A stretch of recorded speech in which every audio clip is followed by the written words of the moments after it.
신약성의 에베소서 4장입니다. 17절부터 24절까지 제가 한 절 읽고 여러 한 절 읽고 한번 교독하십니다. 그러므로 내가 이것을 말하며 주 안에서 증언하노니 이제부터 너희는 이방인이 그 마음에 허망한 것으로 행함같이 행하지 말라.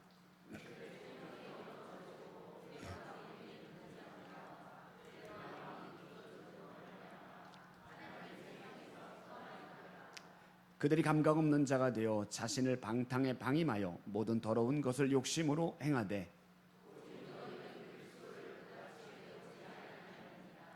진리가 예수 안에 있는 것 같이 너희가 참으로 그에게서 듣고 또한 그 안에서 가르침을 받았을진대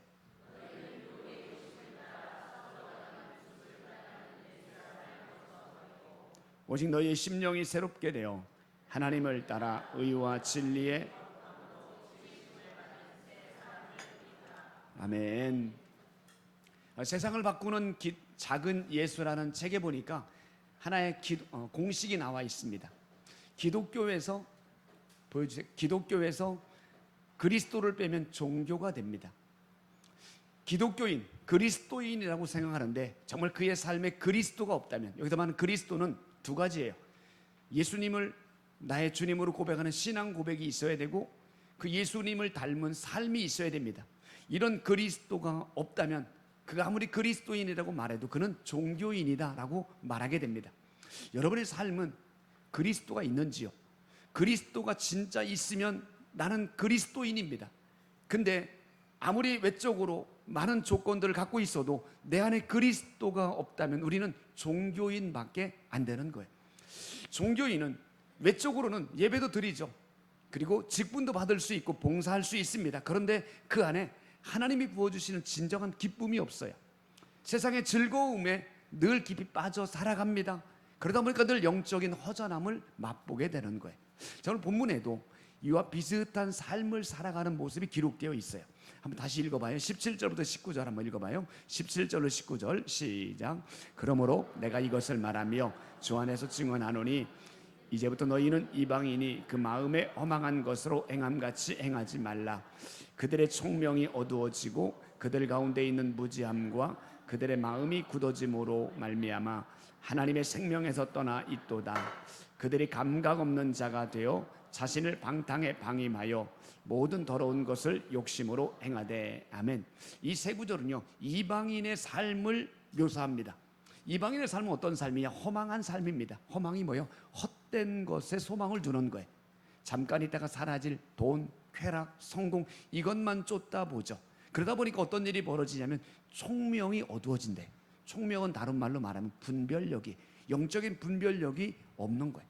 두 번째는 무지하게 산대요. 하나님에 대해서 몰라요. 세상적으로는 석사학위, 박사학위 막 모든 학문을 학위를 땄다 하더라도 하나님에 대해서만큼 아무것도 모르는 무지한 자가 돼요. 돈이 많아도 유명 인사가 돼도 하나님을 모르는 무지하게 산다는 거예요. 누가? 이방인들이. 마음이 굳어집니다. 마음이 딱딱합니다. 말씀을 들어도 전혀 와닿지가 않습니다. 그냥 말씀 듣는 게 그냥 졸음만 쏟아지게 되는 거예요. 마치 길가에 떨어진 밭처럼, 돌짝밭 같은 그런 밭처럼 하나님의 은혜가 없는 거예요. 결국 이런 자들의 결론은 뭐죠? 하나님의 생명에서 떠난 자예요. 물고기가 물을 떠나면 죽는 것처럼 하나님의 생명에서 떠난 자가 되고, 그러게 이 땅에서 방탕하게 살다가 더러운 것 추구하다가 멸망받게 되는 거예요. 누가요?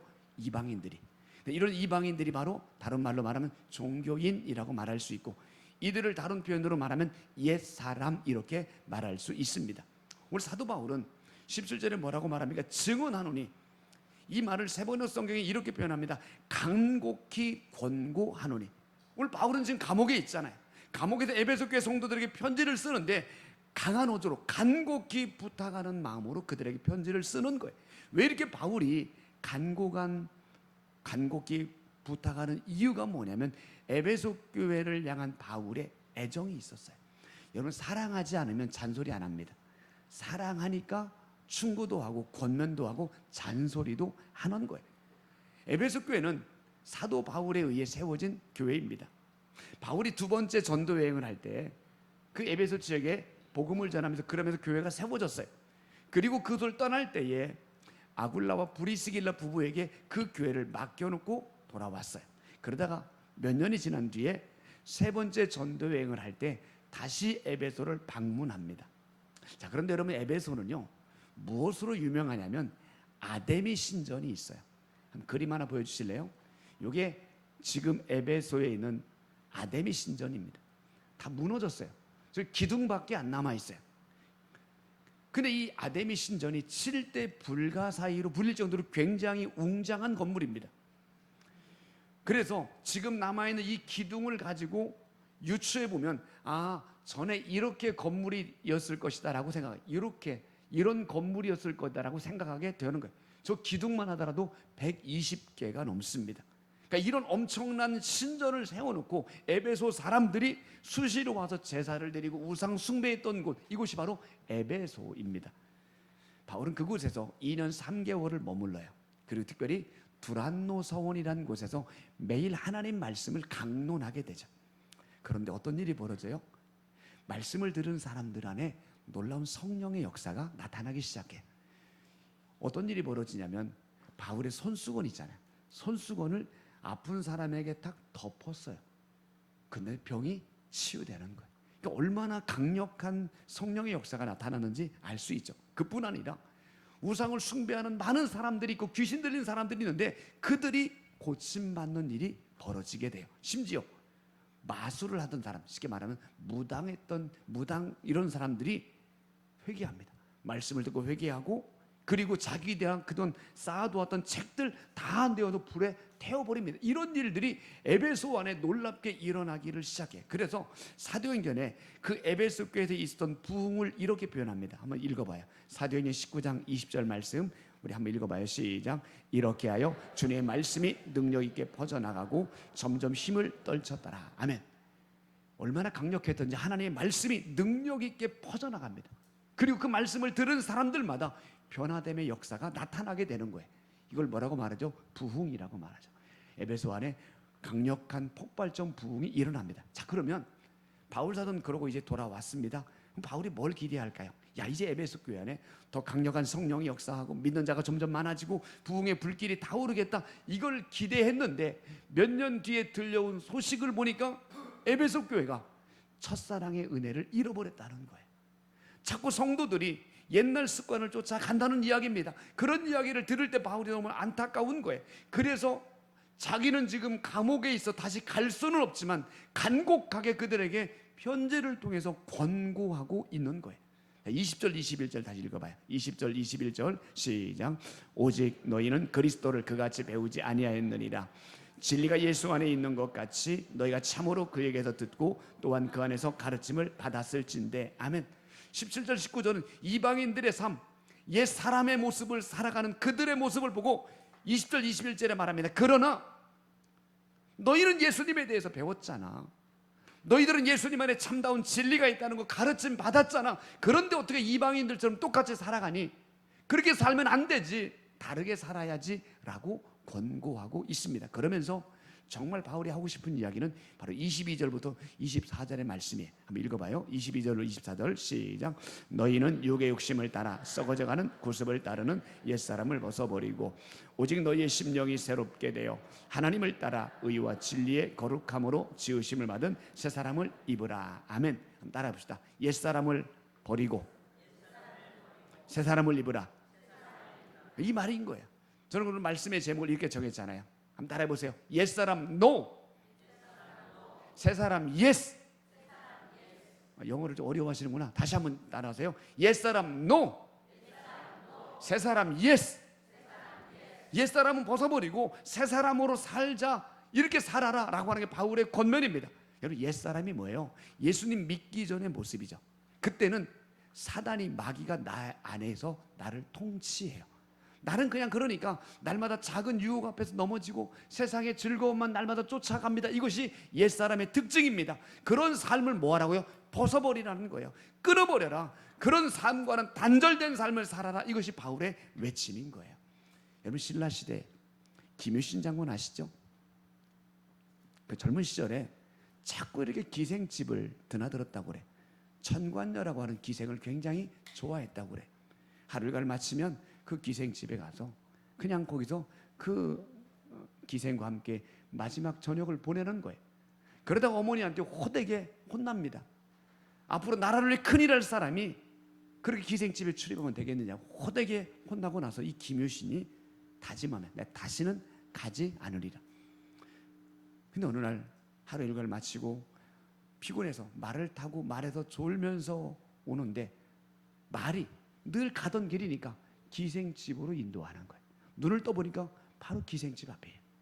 어떻게 합니까? 자기 정말 아끼는 말이지만 그 말의 목을 단칼로 쳐 죽입니다. 뭘 말하는 거예요? 결단이에요. 그런 결단이 있었기에 참 훌륭한 업적을 남기게 된 거죠. 우리에게 정말 필요한 것이 뭐냐면 결단입니다. 나는 다시 옛사람의 모습으로 살지 않으련다, 옛사람의 모습을 벗어버리련다, 이런 결단이 있어야 되고, 그리고 뭐예요? 새 사람을 입어야 되는 거예요. 새 사람은 뭐죠? 바로 예수 그리스도를 내 안에 모셔드린 사람, 예수님이 나의 구원자임을 고백하는 사람, 예수님이 내 삶의 왕입니다, 예수님이 내 삶을 다스리는 주인입니다 라고 고백하는 삶, 이것이 바로 새 사람의 모습인 거예요. 그런 사람은 어떻게 산다고요? 하나님을 따라 삽니다. 하나님의 뜻을 묻고 하나님 말씀 앞에 순종하고, 그래서 의와 거룩함을 추구하게 되는 거예요. 사랑하는 여러분, 우리의 삶이 옛사람이 아니라 새 사람의 삶을 살아가시길 간절히 축원합니다. 자, 그러면 중요한 건요, 어떻게 하면 새 사람으로 살아갈 수 있을까? 우리 이 말씀을 가만히 보면요, 옛사람을 벗어버리고 새 사람을 입으라라고 말합니다. 마치 뭘로 표현합니까? 옷을 벗고 입는 것으로 표현합니다. 여러분, 내가 어떤 옷을 입느냐는 누가 선택하죠? 내가 선택하는 거예요. 가끔 집사람이 외출하기 전에 여보 이 옷 어때요?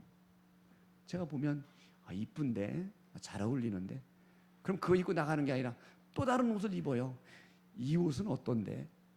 이것도 잘 어울리는데. 저는 조언만 할 뿐입니다. 선택은 누가 해요? 아내가 합니다. 아내가 자기 취향에 맞게 자기에게 맞는 옷을 입고 나가는 거예요.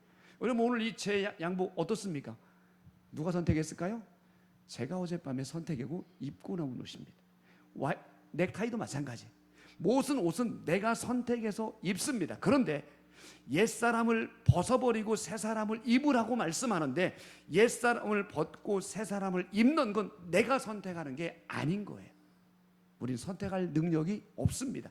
내가 무슨 능력으로 죄인된 내가 의롭다함을 얻을 수 있겠습니까? 내가 어떤 공로나 선행을 가지고 내가 의로운 사람이 될 수 있겠습니까? 안 됩니다. 옛사람을 벗어버리는 것은 오직 예수 그리스도를 통해서만 가능한 줄로 믿습니다. 예수님이 다 하셨어요. 십자가에서 그분이 달려서 피 흘려 죽으심으로, 그분의 피, 보배로운 피로 나의 모든 옛 사람이 없어지고 벗겨지고 우리는 새 사람을 입게 된 줄로 믿습니다. 우리 이사야 53장 5절 한번 읽어봐요. 이사야 53장 5절 시작. 그가 찔림은 우리의 허물 때문이요 그가 상함은 우리의 죄악 때문이라. 그가 징계를 받음으로 우리가 평화를 누리고 그가 채찍에 맞음으로 우리가 나음을 받았더라. 아멘. 여기서 보세요. 그가 4번 나와요. 그는 누구죠? 예수님이죠. 예수님 무슨 일 했어요? 찔리고 상하고 징계받고 채찍 맞고. 아무런 죄가 없는 그분이 찔리고 상하고 징계받고 채찍을 맞은 이유는 뭐냐면, 누구 때문에 그래요? 나 때문에, 우리 때문에 그래요. 나의 허물과 나의 죄 때문에 예수님이 찔리고 상하고 채찍에 맞은 거예요. 근데 그 일을 통해서 어떤 일이 벌어집니까? 우리의 모든 허물과 죄가 다 용서받고 깨끗함을 받게 된 줄로 믿습니다. 이것이 하나님의 은혜라고 말하는 거예요. 내가 한 건 아무것도 없습니다. 예수님이 십자가에 달려 죽으심으로 나의 모든 옛 자아가 죽고 새 사람으로 바뀌게 된 줄로 믿습니다. 그래서 고린도후서 5장 17절은 이렇게 표현합니다. 한번 읽어볼까요? 고린도후서 5장 17절 시작. 그런즉 누구든지 그리스도 안에 있으면 새로운 피조물이라. 이전 것은 지나갔으니 보라 새 것이 되었도다. 아멘. 그리스도 안에 있는 자는 누구든지 새로운 피조물입니다. 이전 것은 지나갔습니다. 보라 새 것이 되었다. 새 사람이 된 거예요. 내가 한 것이 아니라 예수님을 통해서 우리는 새로운 피조물, 새 사람이 된 줄로 믿습니다. 우리는 죄인이죠. 허물과 죄로 죽은 자입니다. 로마서 말씀 뭐라고 말하죠? 모든 사람이 죄를 범하였으며 하나님의 영광에 이르지 못하더니 죄의 삭은 사망이라고 말합니다. 우리의 운명은 죄 때문에 죽어야 될 운명입니다. 그런데 하나님께서 하나님의 아들 예수 그리스도를 통해서 죽어야 될 내 운명을 바꿔주셨어요. 옛사람인 내 모든 옷을 벗겨주시고 새 사람의 의의 옷을 입혀주신 줄로 믿습니다. 그러므로 나는 하나님의 거룩한 백성이 된 거예요. 근데 여러분, 옛사람과 새사람은요, 조금 바뀐 정도가 아니라 완전히 새로운 존재가 된 거예요. 얼마 전에 저희 시골을 아버님 집에 가서 동생들하고 좀 도배도 좀 하고 장판도 좀 깔아줬어요. 그때 좀 집안 분위기가 깔끔하고 좋아졌어요. 옛사람이 새사람이 되는 건 도배하고 장판 짓고 이런 정도가 아니에요. 뭐예요? 집을 완전 허문 거예요. 완전히 허물고 기초를 새로 놓고 거기에 새로운 제목으로, 새로운 재료로, 자재로 새로운 멋진 집을 짓는 것과 똑같은 거예요. 옛사람인 자아를 벗어버리고 새 사람이 되는 건 조금 바뀌는 정도가 아니라 새로운 신분, 새로운 모습으로 완전히 바뀌게 되는 거예요. 그것이 뭐예요? 내 노력이나 애씀이나 선행으로 되는 게 아니라 오직 예수 그리스도가 흘리신 그분의 보혈로만 바뀌어지는 줄 믿습니다. 자, 그러면 우리는 그런 은혜를 받았어요. 하나님의 자녀가 되었어요. 그러면 하나님도 사랑하고 그저 하나님 예배하는데 사모하고 옆에 있는 형제를 사랑하고 그저 맡겨진 일에 헌신하고 충성하고 이렇게 살면 얼마나 좋겠습니까? 그런데 신앙생활 하다 보면 하나님의 은혜를 받았음에도 불구하고 자꾸 뭐예요? 넘어져요. 자꾸 세상을 향해 옛날에 살아왔던 삶의 모습대로 돌아가고 싶은 관성의 법칙, 돌아가고 싶은 유혹들이 있고 실제로 돌아가는 사람들도 있는 거예요. 그러면서 우리 안에 고민이 생겨요.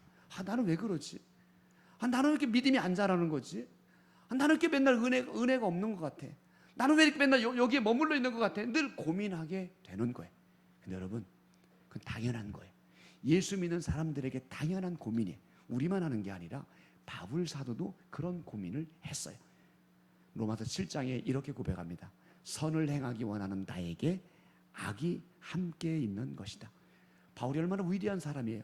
그런데 그런 바울 안에도 끊임없이 악을 행하고 싶은, 옛날로 돌아가고 싶은 마음이 바울에게도 있었다는 이야기예요. 자, 그러면 모든 그리스도인들은 이런 내적인 영적인 갈등과 영적인 싸움을 싸우게 되는데, 그럼 어떻게 하면 옛사람의 모습을 완전히 벗어버리고 새 사람으로 살아갈 수 있을까?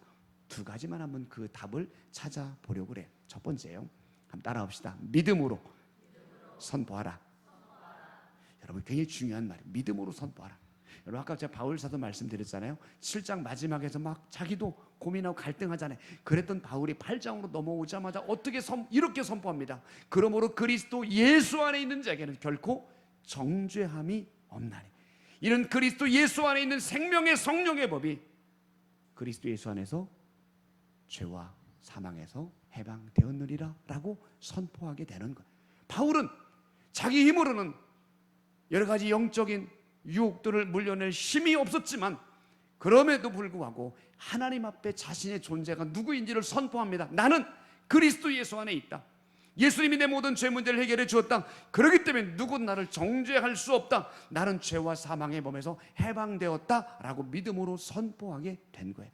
다른 여러분, 날마다 우리도 바울의 고백처럼 고민과 갈등 있을 때마다 그럼에도 나는 하나님의 자녀인 것을 믿음으로 선포하시기를 축원합니다. 입양 받은 아이가 법적으로는 그 가정의 자녀잖아요. 근데 꼭 그럴 때마다 주변에서 그걸 꼭 과거를 말하는 사람이 있어요. 얘는 말이야 원래 고아였었어. 근데 이 집에 입양 온 거야. 이렇게 말하는 사람들이 있잖아요. 그럼 그 아이가 그런 이야기 들으면 어때요? 마음이 상하죠. 마음이 실망이 낙심이 되잖아요. 그런데 그때 이 아이가 그들에게 뭐라고 고백하냐면 이렇게 고백해요. 맞습니다. 저는 이 가정에 입양됐습니다. 저는 원래 고아였습니다. 근데 내 부모님이 나를 너무너무 사랑하셔서 가정의 자녀로 저를 입양해 주셨습니다. 저는 이제 새로운 엄마 아빠가 생긴 겁니다. 그 엄마 아빠 나를 너무너무 사랑합니다. 나는 그래서 과거의 내 모습은 다 잊어버렸고 이제 엄마 아빠와 함께 새로운 삶을 살아갈 것입니다 라고 말하는 거예요. 여러분, 이거예요. 믿음으로 선포한다는 건 다른 게 아니에요. 내가 하나님의 자녀지만 때로 넘어질 수도 있고 하나님 말씀 불순종할 수 있지만 그럼에도 불구하고 내가 하나님의 자녀인 걸 고백하는 겁니다. 나는 여전히 그리스도의 핏값으로 구원받은 하나님의 새로운 사람인 걸 선포하는 겁니다. 그렇게 살아갈 때 정말 그 믿음의 고백대로 하나님의 자녀다운 삶을 살아가게 될 줄로 믿습니다. 여러분, 찬양 가운데 주는 완전합니다, 이 찬양이 있어요. 그 가사요, 한번 들어보세요. 이렇게 시작돼요. 주여, 우린 넘어집니다. 오늘 하루 또 실수합니다. 뭐 이런 고백들이 우리의 모습을 그대로 보여주는 것 같잖아요. 우린 연약해가지고 주일날 예배 드리고 나서 또 끝나고 나면 또 하나님의 자녀답지 못한 행동을 할 때도 많이 있어요. 다짐도 하고 결심도 하지만 또 넘어질 때가 많습니다. 예수 믿노라 하면서도 여전히 아직도 술도 끊지 못하고 늘 거기에 매여 있는 사람, 집사님, 권사님이라고 말하면서도 그저 예배 제대로 드리지도 못하는 사람, 늘 마음 안에 미움을 품고 있는 사람, 늘 정직하지 못하게 살아가는 사람, 예수 믿는 사람들 중에도 그렇게 살아가는 사람들이 많이 있다니까요. 내가 제일 잘 알아요. 내 안에 고민이 뭔지. 이렇게 살면 안 되는데, 이건 내가 정말 하나님이 원하는 삶은 아닌데 내가 제일 잘 알아요. 근데 그렇게 고민할 때 손님이 한 분 찾아오세요. 사단이 찾아와요. 그리고 뭐라고 말해요? 정죄합니다. 네가 무슨 하나님의 자녀야, 네가 무슨 집사야, 아이고 너 같은 건 자격도 없어, 하나님은 너 같은 사람 사랑하지도 않아. 이렇게 사단이 자꾸 내 안에 죄책감을 심어다 줘요. 그럼 바보같이 미련한 성도들은 그런 말 듣고, 그래, 하나님 나를 사랑하지 않는 것 같아, 나는 정말 하나님의 자녀 아닌가 봐, 이렇게 또 하면 실망하고 낙심하고, 그런 마음으로 예배드리면 예배도 기쁨도 안 되고 은혜도 안 되고 늘 그냥 습관적으로만 왔다 갔다 하는 그런 신앙생활에 머물게 되는 거예요. 사랑하는 여러분, 악한 사단이 우리를 정죄하더라도, 나의 잘못을 끄집어내가지고 공개하더라도 그것 때문에 실망하거나 절망할 것이 아니라, 그럼에도 불구하고 믿음으로 하나님 앞에 고백하시고 믿음으로 선포하시기 바랍니다. 여전히 내가 하나님의 자녀인 것을, 나는 예수님의 핏값으로 구원받았다는 사실을 기억하시고 사단을 향해 이렇게 고백하시기 바래요. 그래, 나는 연약해도 넘어지기도 해. 그래, 나는 연약해서 하나님 말씀 불순종하기도 해. 그럼에도 나는 예수님의 핏값으로 구원받은 하나님의 자녀, 새로운 피조물이야. 너는 나를 건드리지 못해. 악한 마귀야, 예수의 이름으로 떠나가라. 날마다 믿음으로 선포하시길 바랍니다. 그리고 하나님을 향해서는요, 이렇게 기도하세요. 하나님, 내가 연약해서 또 말씀에 불순종했어요. 하나님, 그럼에도 하나님이 나를 자녀 삼아 주셨사오니 나를 불쌍히 여겨주시고 다시 일으켜 세워주셔서 하나님의 자녀로 살아갈 수 있는 힘과 은혜를 주옵소서 기도하시기 바라요. 여러분, 아까 말씀드렸던 주는 완전합니다, 그 찬양 후렴의 마지막 끝부분이 이렇게 끝납니다. 한없는 주님의 은혜 온 세상 위에 넘칩니다. 주님만이 길이오니 우린 그 길 따라갑니다. 마지막이요, 그날에 우리를 이루실 주는 완전합니다. 그날이 언제예요? 지금은 연약해서 자꾸 넘어진다 할지라도 반드시 주님이 나를 새롭게 만들어서 더 성숙한 하나님의 사람으로 세워가실 그날이 반드시 오게 될 거라는 이야기입니다. 사랑하는 여러분, 그날을 기대하시고 넘어졌어도 다시 주님께 손을 내미셔서 하나님의 자녀답게 당당하게 살아가시고 죄책감 가운데 살아갈 것이 아니라 믿음으로 나는 하나님의 자녀임을 선포하며 살아가시기를 주 이름으로 축원합니다. 믿음으로 선포만 하면 되나요? 믿음으로 선포했어도요, 내 삶이 늘 똑같으면 또 넘어지고 또 넘어집니다. 믿음으로 선포하고 난 뒤에는 반드시 뭐가 필요하냐면 믿음으로 살아가기 위한 몸부림이 필요해요. 그 말씀을 23절 한번 읽어볼까요? 오늘 23절 말씀, 자, 같이 시작. 오직 너희의 심령이 새롭게 되어. 한번 다시요, 시작. 오직 너희의 심령이 새롭게 되어. 내 심령이 새롭게 되어질 때 새 사람의 옷을 입게 된다는 거예요. 근데 심령이 새롭게 되는 건 내가 하는 게 아니라 주님과 함께 하다 보면 주님을 통해 닮아가게 되는 거예요. 그래서 우리가 어떻게 새 사람으로 살아갈 수 있을까? 두 번째, 따라합시다. 지속적으로 동행하라. 네, 지속적으로 동행하는 삶을 살다 보면 옛사람의 모습은 자꾸 벗겨지고 새 사람의 옷을 입은 자로 살아가게 될 줄로 믿습니다. 넘어지고 자빠질 때마다 다시 주님께 손을 내밀고 주님의 도우심을 구하세요. 주님, 내 손 잡아주세요. 나에게 은혜를 베풀어 주세요. 믿음으로 고백할 때 주님이 내 손 잡아 주시는 거예요. 베드로가 실투수성이지만 그럼에도 잘한 게 있어요. 그는 어떤 상황에서도 주님을 완전히 떠나지 않고 늘 주님 곁에 있었다는 이야기예요. 나 절대 주님 버리지 않을게요 고백하고 나서 예수님 잡히는 날 밤 결국 도망가잖아요. 그 도망가서도 완전히 도망간 게 아니에요. 멀찌감치해서 예수님의 모습을 바라봅니다. 종이 와서 너 예수의 제자지? 아니야. 부인하고 3번이나 부인했지만 그는 다시 어디로 갑니까? 갈릴리로 나아갑니다. 갈릴리가 뭘까요? 처음 부름받은 장소예요. 자기는 부끄러운 자지만, 주님을 부인했던 자지만 다시 주님의 은혜와 사명을 회복하고 싶은 열망 때문에 갈릴리로 나아가요. 베드로는 넘어져도 또다시 주님 앞으로, 실수해도 또다시 주님 앞으로 나아가게 됩니다. 그랬더니 결국 성령으로 충만한 자가 되어져서 초대교회 반석으로 쓰임받게 되는 겁니다. 사랑하는 여러분, 넘어질 수 있어요. 실수할 수 있고요. 정말 남들이 볼 때 야, 너 저 예수 믿는 사람이 어떻게 그러냐, 그런 이야기 들을 수도 있습니다. 그럼에도 여전히 내가 하나님의 자녀인 걸 기억하시고 하나님의 내 아버지인 걸 기억하시고 그분 앞으로 나아가기를 갈망하고 사모할 때 주님이 나를 만져주시고 새롭게 하시고 나를 끊임없이 새로운 하나님의 사람으로 만들어 가실 줄로 믿습니다. 예배의 자리 졸더라도 안 오세요. 예배의 자리 졸더라도 오시고, 기도의 자리 기도할 줄 몰라도 기도의 자리를 사모하며 그 자리에 나아가 보시고, 하나님 말씀 읽으면 이해가 안 되더라도 그래도 하루에 몇 장씩 해도 읽다 보면 하나님께서 그 모습을 받아주시고 은혜를 부어주시고 내 속사람을 계속 만져주셔서 그날이 됐을 때 하나님의 사람, 성숙한 사람, 새로운 사람으로 옷을 입혀주실 줄로 믿습니다. 말씀 마무리해요. 제가 한번 질문해 볼 테니까 큰 소리로 한번 대답해 보세요. 예수 그리스도가 하나님, 아니 질문이에요. 답을 대답하세요. 예수님이 하나님의 아들이신 걸 믿으십니까? 정말 그 예수 그리스도가 나의 모든 죄를 십자가에서 다 해결해 주신 것을 믿으십니까? 그 예수님이 오늘도 내 삶을 내 안에 성령으로 임재하셔서 통치하시는 나의 주님인 줄로 믿습니까? 사랑하는 여러분, 그러면 이 고백을 분명히 할 수 있다면 여러분은 분명히 하나님의 자녀입니다. 그리스도인입니다. 새로운 피조물입니다. 새 사람 된 것입니다. 마귀가 아무리 나를 정죄해도 나는 그리스도인 맞습니다. 우린 그리스도인 맞아요.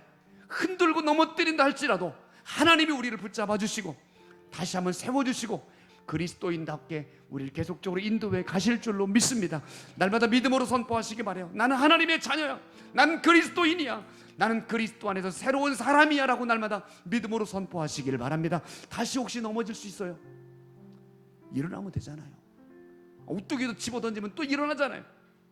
다시 일어나면 되는 거예요. 일어나서 주님 붙잡으세요. 주님, 넘어졌지만 그래도 다시 내 손 잡아주세요. 주님이 나를 일으켜 세워주시면 나 다시 한번 해볼래요. 다시 한번 내가 살아가 볼래요. 다시 한번 믿음의 삶을 살아볼래요. 그럴 때 주님은 10번이건 20번이건 다시 우리를 세워주시고 기회를 주시고 우리를 품어주실 줄로 믿습니다. 하나님의 은혜가 필요합니다. 종교인 옛사람의 모습은 완전히 끊어버리고 이제는 내 안에 계신 예수 그리스도, 그분을 닮은 새 사람, 그리스도인, 그리고 순결한 그리스도의 신부로 살아가셔서 우리의 발걸음이 닿는 그곳에 거룩한 하나님의 나라가 날마다 확장되고 세워지게 될 줄로 믿습니다. 우리 같이 한번 찬양합시다. 마음이 상한 자를 고치시는 주님.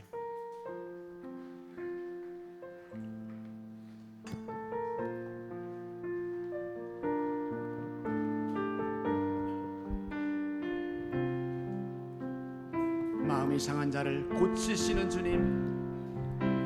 마음이 상한 자를 고치시는 주님, 하늘의 아버지 날 주관하소서.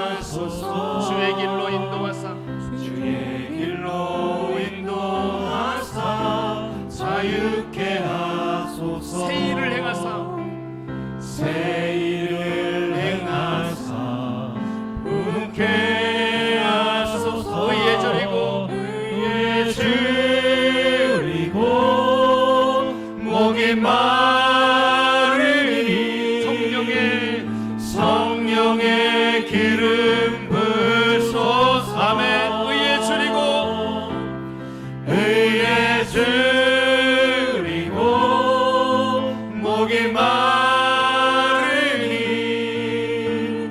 내 잔을 채워 주소서. 성령으로 채우사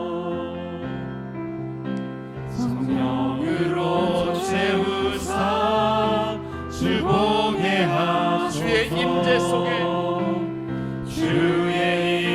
속에 은혜 알게 하소서. 주 뜻대로 살아가리. 주 뜻대로 살아가리. 세상 끝날까지 나를 믿으시고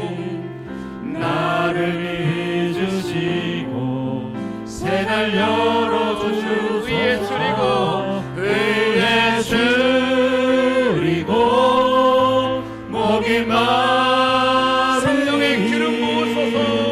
성령의 기름 부으소서. 아멘. 의에 줄이고 목이 마르니 내 잔을 채워 의에 줄이고 목이 마르니 의에 줄이고 목이 마르니 성령의 기름 부어주세요. 성령의 기름 부으소서. 의에 줄이고 목이 마르니 내 잔을 채워주세요. 내 잔을 채워 주소서. 아멘. 우리 함께 기도하기 원합니다. 누가 뭐래도 우리는 새 사람입니다. 예수님이 그렇게 인정해 주셨습니다. 날마다 믿음으로 선포하세요. 나는 하나님의 자녀, 새로운 피조물이다. 이제는 하나님의 자녀답게 살아가련다라고 믿음으로 선포하세요. 날마다 주님 앞으로 나아가기를 갈망하셔서 이제는 그리스도인다운 진정한 예수님 닮은 삶을 살아갈 수 있도록 해달라고 기도해 주세요. 성령으로 기름 부어주셔서 성령님 나를 새롭게 해주셔서 하나님이 찾으시는 이 시대 하나님의 사람으로 나를 세워 주옵소서. 우리 같이 한번 결단하며 기도하시겠습니다. 살아계신 나의 하나님 아버지, 우린 옛사람이었지만 예수님께서 나를 새 사람의 의의 옷을 입혀주셨습니다. 그리스도가 십자가에서 흘리신 그 피로 씻어주심으로 우리는 새로워졌고 새로운 피조물이 되었고 새 사람이 되었습니다. 이제 예수 그리스도로 새롭게 되었사오니 누가 뭐래도 하나님의 자녀인 걸 당당하게 선포하며 살게 하여 주옵소서. 마귀가 나를 정죄할지라도 다른 사람이 나를 정죄할지라도 나는 그리스도 안에서 자유함을 입은 자요, 그리스도 안에서 온전히 죄와 모든 죽음에서 해방된 자임을 믿음으로 선포하며 살아가게 하여 주옵소서. 그리고 이제는 그렇게 믿음으로 그리스도인다운 삶을 살아내기로 주님 앞으로 나아가기를 갈망하는 삶을 살아가게 하여 주옵소서. 주님, 내가 연약해서 넘어질지라도 다시 일으켜 세워 주옵소서. 한 번 더 기회를 주시옵소서. 주님과 함께 날아오르는 자가 되기를 원합니다. 그날에 주님이 반드시 나를 이루어 주실 줄로 믿습니다. 나를 새롭게 세워 주실 줄로 믿습니다. 더 성숙한 하나님의 사람으로 세워 주실 줄로 믿습니다. 날마다 믿음으로 소망 가운데 살아가서 이 시대 하나님의 사람으로 그리스도를 드러내는 사람으로 살아낼 수 있는 우리 모두가 되게 하여 주시옵소서. 예수님의 이름으로 기도하옵나이다. 아멘.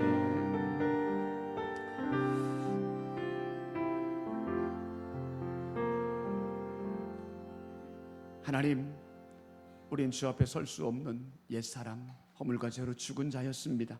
그런 나를 하나님이 사랑하셔서 하나님의 아들 예수 그리스도를 통해서 나의 모든 죄의 더러운 옷을 벗겨주시고 의의 옷을 입혀주신 거룩한 하나님의 자녀가 되었습니다. 하나님, 이제는 하나님의 자녀인 것을 당당하게 믿음으로 선포하며 살게 하여 주옵소서. 누가 나를 정죄해도 휘둘리지 않게 도와주시고 다시 하나님의 거룩한 백성인 걸 믿음으로 선포하며 살아가게 하여 주옵소서. 그리고 날마다 하나님과 함께 하나님 앞으로 나아가기를 갈망함으로 이제는 그리스도인다운 삶, 새로운 피조물다운 삶을 살아낼 수 있도록 우리를 새롭게 하여 주옵소서. 그래서 그날에 주님 닮은 모습으로 주님의 아름다운 성품과 인격을 전하는 자로 살아가서 우리를 통해 더 많은 영혼들이 주 앞으로 돌아오는 아름다운 도구로 쓰임받는 우리 모두가 되게 하여 주옵소서. 이제는 우리의 모든 죄를 친히 담당하신 예수 그리스도의 그 신은혜와 우리를 사랑하실 때 끝까지 사랑하신 하나님의 놀라운 사랑하심과 우리 날마다 새롭게 의의 옷을 입혀주시는 성령님의 교통하심과 충만하심이 그리스도 안에서 새로운 사람으로 살아가기를 다짐하고 결단하는, 갈망하는 사랑하는 모든 성도들과 저들의 가정과 삶의 현장 위에 우리 교회와 나라와 민족 위에 저 북녘 땅에 있는 믿음의 형제들과 수많은 선교사님들의 사역 위에 영원히 함께 하시기를 간절히 축원하옵나이다. 아멘.